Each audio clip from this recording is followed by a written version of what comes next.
तहरीक इंसाफ इस नतीजे पे पहुंची है, ये हीले बहाने हैं। ये सुप्रीम कोर्ट के फैसले को, जो आईनी फैसला है, उससे नज़र चुराने के हीले बहाने हैं। हमने हर मुमकिन कोशिश की। फिर आपकी डिमांड्स क्या थी? 3। एक, हम चाहते हैं कि पूरे मुल्क में बैक वक्त एक ही दिन इलेक्शन हो जाए। आपकी दूसरी डिमांड क्या थी? कि केयर टेकर सेटअप के अंदर इलेक्शन हो जाए ताकि इंतशार ना हो। तीसरी, इलेक्शन के बाद सब जमातें नताइज कबूल करें। हमने तीनों डिमांड्स अपने इसमें परो दी, हमने इसमें परो दी, और ये डॉक्यूमेंट अब सुप्रीम कोर्ट की अमानत है। और हमने पॉलिटिकल प्रोसेस के जरिए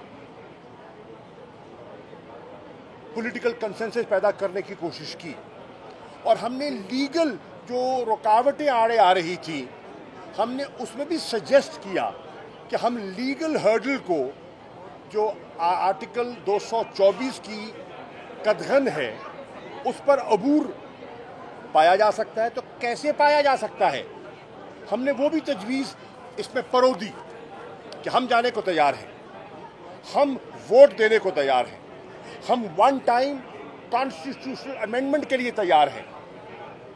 अमेंडमेंट के लिए हम तैयार, वन डे के लिए हम तैयार, केयर टेकर के लिए हम तैयार, नतायज को तस्लीम करने के लिए हम तैयार। आपने क्या किया? आप तो उसी बात पर अड़े हुए हैं। दयानतदारी से हम इस नतीजे पे पहुंचे कि इनमें डिफाइंस का वो फैसला कर चुके हैं और एरोगेंस का वो मुजाहिरा कर चुके हैं। और ये 2 लफ्ज़ अंग्रेजी के हैं, जो समझते हैं वो समझ के मैं क्या कह रहा हूं। They are arrogant and they are defiant.